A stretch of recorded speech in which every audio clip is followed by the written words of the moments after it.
play a little more PoE. I realize if I record Sure. 2 hours a day, we are not going to get very far, but we're going to try. Alright, so we're in the woods. We've started seeing some stuff. We could use some more camping supplies for sure. Looks like I do have major fatigue, so I guess I'll start by resting.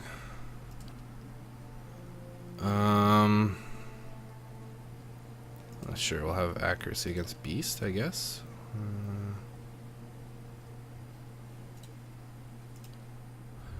That sounds good. That sounds great. Und. Okay, so let's explore this map.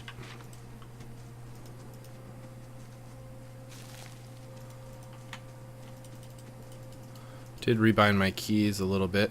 Hopefully that'll help. Doesn't look like there's a whole lot going on here.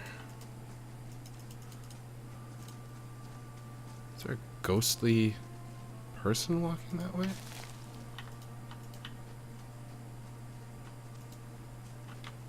That was wacky. Did anybody else see that? A ghost.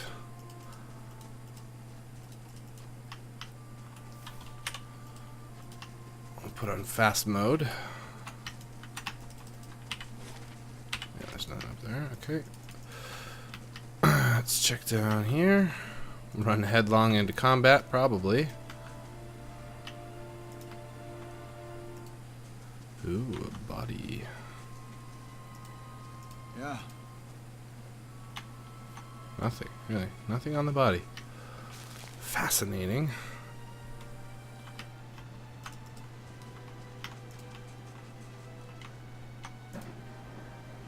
Shattered pieces of a crate are strewn across the dirt, along with a few muddy vegetables. Ugh, vegetables. Just kidding. Give them to me. Oop. Got another one of these Zaurips. Okay, so what do I have? I have Barbaric Blow now. So let's do it.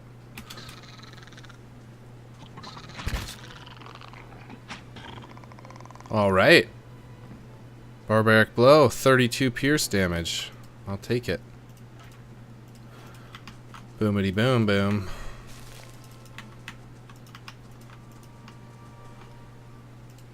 A cave. La la la la la la. Da da da. A bear. I don't like it. Come on, bear. 24 pierce damage. Alright. Not too bad, really. Come out of combat, please. I do wish it would snap out of combat a little bit sooner. What do we have down here? Cave coral. Oh. What's this? What's this? A figure drifts suspended in the musty air of the cavern. Its form and features blur. I'm just fixing my headphones here. And twist, cascading ripples of incandescence. You feel its energy eddying about your limbs, filling them with a heavy chill. Why not? I'll reach out. You reach a hand out for the spirit. In the moment of contact, you feel as if you have been struck a blow, head reeling as you tumble helplessly into a waiting darkness. Light blooms at the edge of your vision. You feel the sun at your back and the weight of a bow in your hand. You know, suddenly, that you have come a long way from the vale hunting deer. Now you're standing before a cavern, and the darkness extends far into its depths.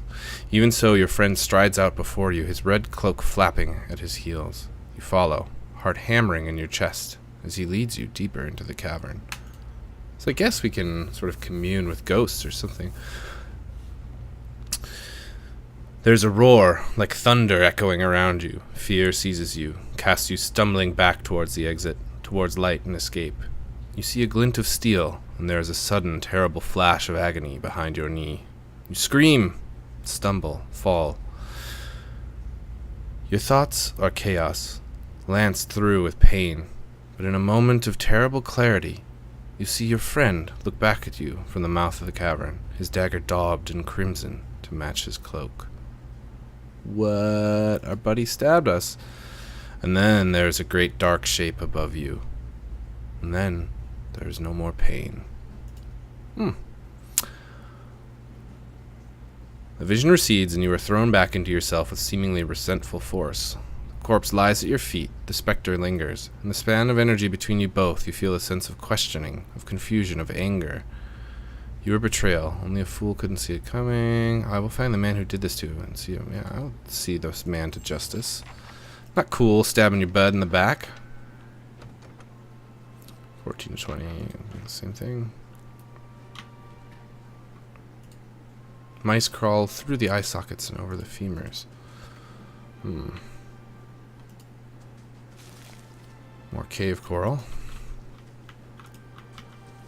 Guess if maybe we were a druid, we could crawl in there too. But we ain't.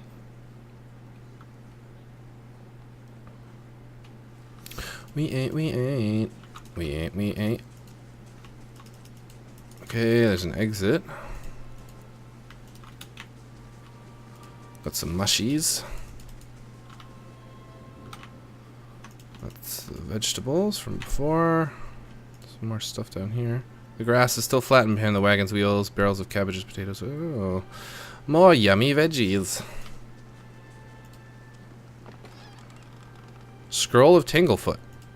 Well, silver. I'm hoping that someday I can use that.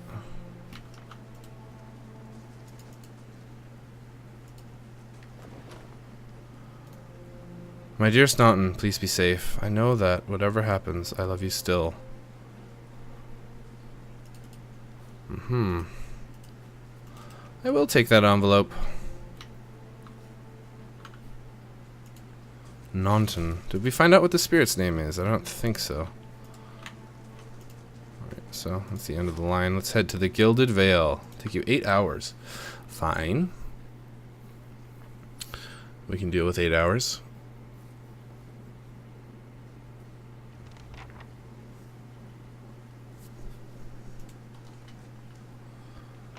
Seems as if I've arrived rather late at night. What do we have here? Windmill, Ingnogred's house, Offra's house, the Blackhound Inn, Aloth, Eder, Blackhammer Smithery, Road East, Windmill. Alright, well, let's head towards the tavern, I guess. This is a D&D type adventure. Whoa.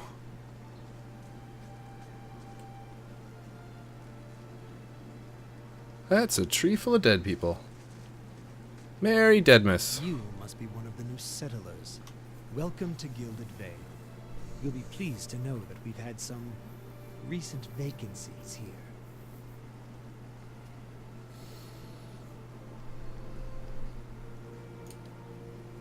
The only answer you hear is the buzzing of flies from the tree. Of course, we'll need to make some inquiries first. The inestimable Lord Radric VII has taken great pains to insulate our town from Widewind's legacy. Have you ever sired a Hollowborn child? What are you talking about? Born without a soul, of course. Lord Radric has made it his... I should warn you, stranger. Here in Gilded Vale, we have a special place for dissidents, charlatans, and those who would hide a curse in our midst. His lordship's wife is with child and due any day now. Without his approval, I shan't be able to find you a permanent settlement. It will have to wait until after the birth. We can continue our interview then, after the bell tolls from Radric's hold to signal my lord's new heir. In the meantime, you can find temporary accommodations at the inn, just southwest of here.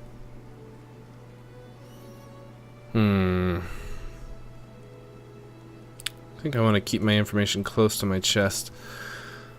He blinks. I forget that you foreigners do not have this curse in your homelands. The Hollowborn have been a scourge upon the Direwood for almost 15 years now. He lowers his voice to a whisper. Children, born without souls. He shakes his head. Pitiful, dumb things that breathe, barely, but do not truly live. Some say the Hollowborn are disease. Some say they are punishment from the gods. He raises his empty hands.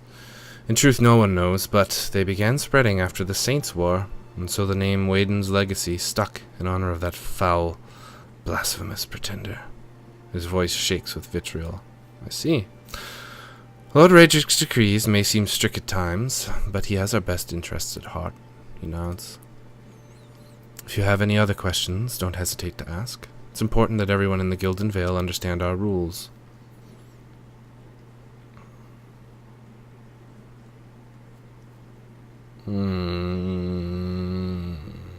Whatever your problem, it sounds like a matter for an animancer. However, the only animancer in Gilded Vale isn't in any condition to speak. Consider yourself fortunate. After she failed Lord Radric, we saw to it that she wouldn't profit from the misplaced trust of others. A bad cure is often worse than none at all. Yeah. But if you're set on finding a bottle of troll piss or a dead Audra pebble to rub on your forehead, you're welcome to check her pockets. A little corpse stink is nothing when you're digging for shit. My advice, however, is to be satisfied that you escaped and leave it at that. Okay, bye. Out of... Keep out of what? Listen! 2 tolls. Let that be the last. 3. Gods have mercy. 3 Seems bells. your arrival is ill-timed. 3 bells toll only for the death of a Radric. I fear Lord Radric's heir is lost, or else Hollowborn, and so lost all the same. You should tread carefully. Circumstances have changed a great deal. What do you mean? You come to us at a time of mourning. The legacy has struck at the heart of the Gilded Vale. Our efforts to redeem ourselves in the eyes of Berath must be redoubled. He sets a steady gaze on you. Does this affect the Lord's offer for new settlers? I can be sure of nothing right now. I advise you to get some rest. The inn, or a stable for all I care. Find me afterwards. I will know more soon enough. I will know more details when the messengers arrive. The vagaries of childbirth, perhaps. But that is not your concern. Farewell, then.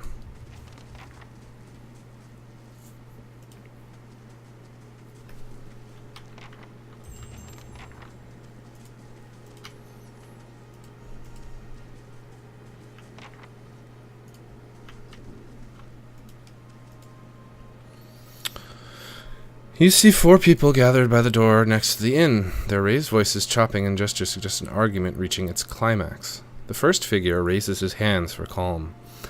His face is partially obscured by a hood, but his height and stature suggest an elf. I meant no offense. Let's put this matter to rest over a round, shall we? My treat. Hoping to soothe our pride with a few Adira coppers, eh? We don't need your coin.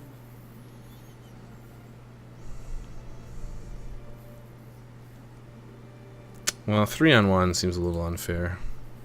One of the other men points at the hooded elf. His eyes are red from drink, but his gaze is focused. Mocking us, even while he shelters in our village. Just goes to show what these fancy Aedir manners are worth. We don't take to that kind of treatment, not from foreigners, and especially not from Madeirans. Go on. Say it again. I'm itching for an excuse. Fie, you're itching for the kindling touch of your sister, you cocksfeather! I'll cut that barrel-licking tongue out of your head. This is a misunderstanding. I didn't say whatever it is you think I said. We've nigh quarrel.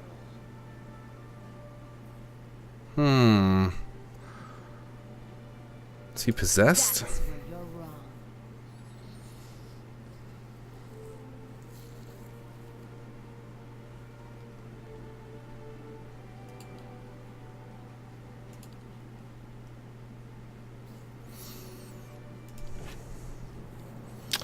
Okay.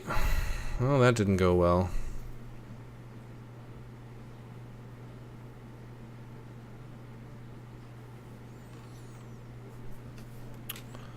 Who goes first? Who goes down first? I don't know. You.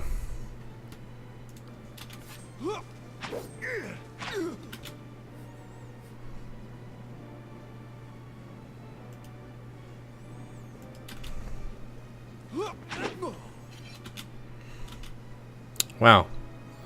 I killed them all. I did bump up the difficulty, by the way. It's kind of strange. As the last of the attackers falls, the elf turns to you, the tension almost gone from his smooth face. Not quite how I hoped to get to know the neighbors. Thank you for your timely assistance with that awkward situation. I'm glad I could help. Courtesy is a rare pleasure in these parts. Though your accent suggests that you are no more local than I. He straightens his hood, and you notice the remains of the fraying embroidery on his gloves. His boots are caked with the dirt of many months' travel, but the leatherwork beneath it is sturdy and I fine. suppose introductions are in order after that little fiasco. Aloth Corvusser, at your service.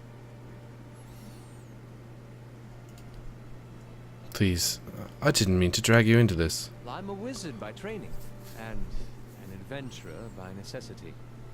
I was born in the Seathwood, part of the mainland of the Adir Empire, and both of my parents served the nobility, which afforded me an education for which I'm grateful. However, there were no open positions in those houses, and so I decided to seek new means in a new land. And how exactly did you come to be here? In Gwithan Ruins? Well, those can be dangerous places during the best of times, which these are not. Half the locals would arrest you for trespassing, and the rest would kill you outright. I'm curious, what exactly did you find there?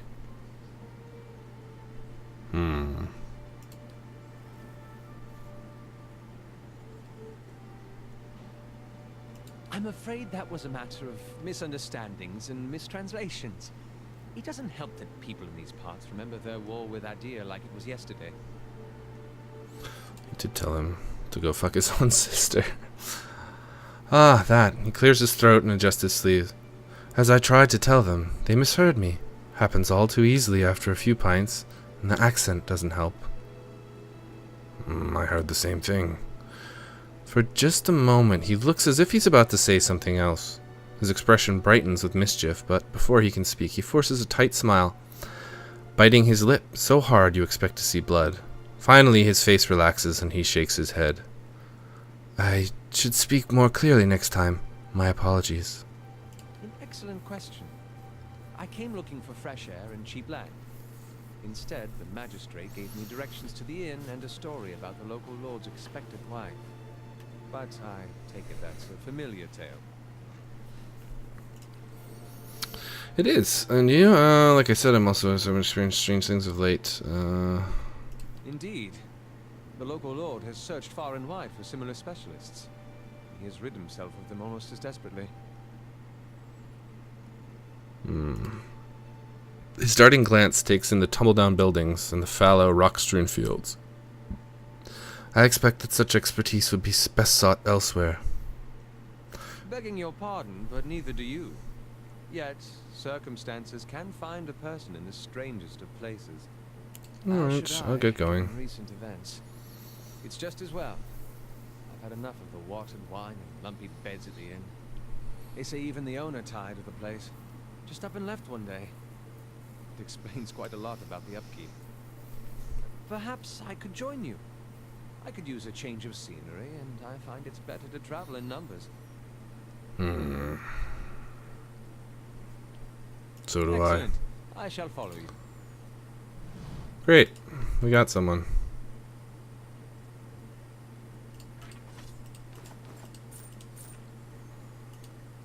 More crap. Let's check our math. Was there another Eder?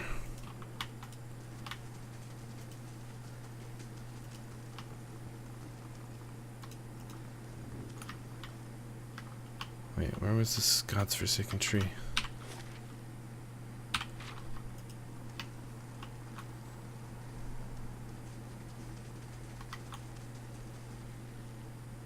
Were you looking for someone in that tree? That I could introduce you. Hmm.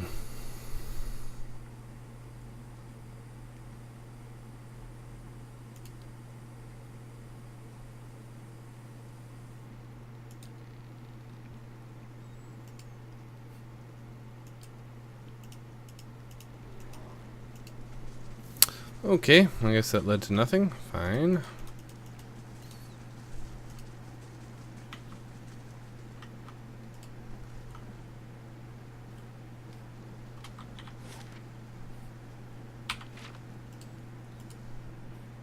Have to click on the door. Click on the door. Icon, not the door icon.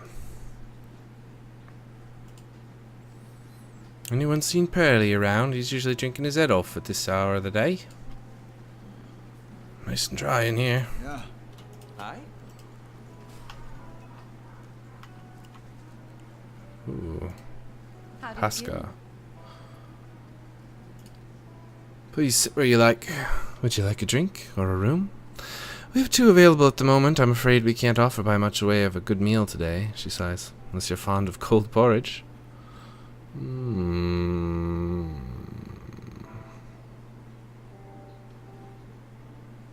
Could I see what you have for sale? Nothing for me, of course. We're running a little short on goods these days, but we ought to have more soon. Beer. Oh, we can get another adventurer.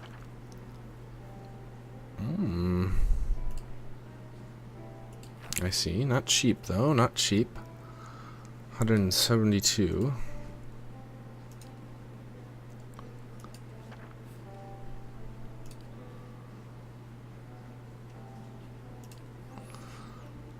So I suppose let's see if we can sell some stuff. What is this? Giant miniature space piglet. I'll hold on to that for now. Gon's pledge. Grants Gon's pledge to per rest. Oh. This item grants the ability to shield the wearer from myriad perils that plague the world of Eora. An aspect of the god of Eorthos. Gon represents the harvest of old age, symbolized here by the many interlocking sickles that form the ring. As Gon helps protect the dignity of old age, so do to his followers. Maybe I'll put that on our wizard friend. Well, no.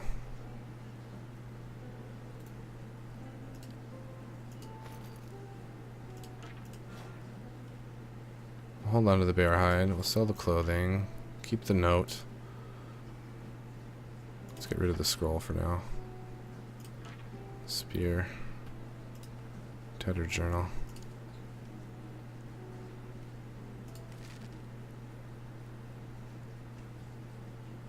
We'll keep 1 medium shield. 1 crossbow. We'll keep like 1 of every weapon.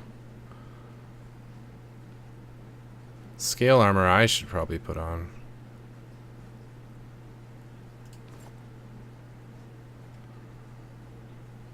We'll keep a leather armor and a hide armor. And the rest of this stuff I don't really know. So we could hire another adventurer, but I'm just gonna wait.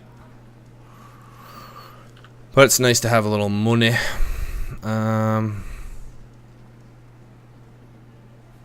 Do we want to rest? I don't know.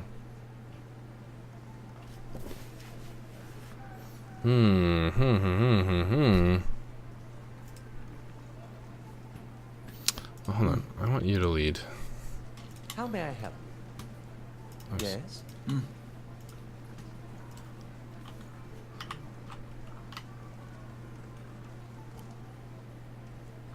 what's next door?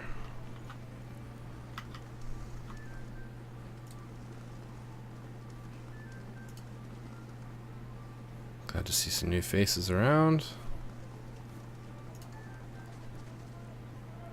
You'd think these rains would be a boon for the crops. Nice and dry in here. Okay, we've heard this before. Villager. Crops are blighted. The legacy is upon us. This place is cursed. Yes, it's dry. Isn't that lovely? Is anybody named? Villager. You look kind of like a badass. Strom Blightblade. As you near, you feel a vibrant history contained in the essence of this man's soul. Voices from its past seem to call out to you. Reach out for the soul. You see a group of young men standing around a makeshift practice target. The man stands in the middle of them, explaining the construction and the use of a bow. He holds it up, pointing out each part as he speaks about it and what it does. He then walks away from the target, telling them to remain where they are, and takes his place about 200 feet away. He carefully lines up his shot, explaining what he is doing as he does, and lets the arrow fly. It hits the target dead center, much to the surprise and delight of the boys near it. He smiles, walking towards the boys, talking about proper stance and how to most effectively hold a bow. A noise comes from the tree line near this practice venue, and he stops, scanning the woods, blue eyes squinting against the sun. A shadow moves, making its way through the forest behind them. He draws an arrow and lines up the shot, carefully tracking the motion of the hidden creature. Loosing the arrow, he wastes no time and quickly grabs another. The boys spin, watching the arrow fly into the forest, immediately lost among the trees. There is a sudden explosive movement in the undergrowth as a deer erupts from the tree line, running across the edge of the clearing. The boys laugh, turning to joke with the other man about his lousy shot. They stop talking, seeing him hold the bow and leading the deer with a knocked arrow. They drop to the ground as he looses that last arrow, which flies true and strikes the deer right behind its shoulder, piercing its heart and lungs and dropping it dead almost immediately. The boys stare at the deer for a few seconds and then slowly turn to look at the man, newfound respect in their eyes. He smiles again and breathes a quiet sigh of relief. Whoa. Strom Blightblade. That's a very familiar name. Selena. You see, okay, we're probably going to talk to these guys and then wrap this session up. You see a woman emptying her satchel onto her bed, taking stock of her inventory. Potions, bandages, tinctures, and herbs are scattered throughout her room haphazardly. She bites her lip, head tilted to the side, considering. She begins to repack one item after another, careful deliberation undercut by shaking hands. Each item has a clearly marked place, but no matter how she repacks it, she isn't satisfied. The shaking worsens as she empties it out once more, one hand held to her mouth. Tears eke from her eyes as she gives up all semblance of order and shoves everything she can into the satchel, grabbing it and running out of the bare house. Straightening her back, she walks to the docks, chin high, eyes hard and red. A gangly young elf offers his condolences, but she can't see him for the ocean ahead of her. She wanders the docks, offering her services as a doctor to any who will listen, anyone heading out on a high tide. Less than an hour later, she watches her childhood disappear in the distance, a tiny speck of an island, and tries not to jump. Alright.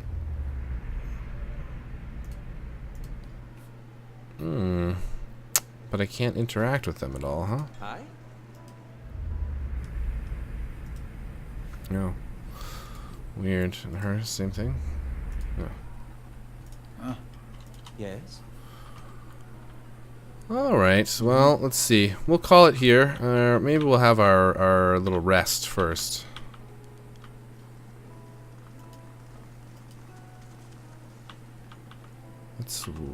My fingers are off. That's why. Doing the wrong key bindings. Well, Pascal. my friend. I'd like a room, please. Keep them nice and tidy. Ooh. +1 perception, +1 mechanics.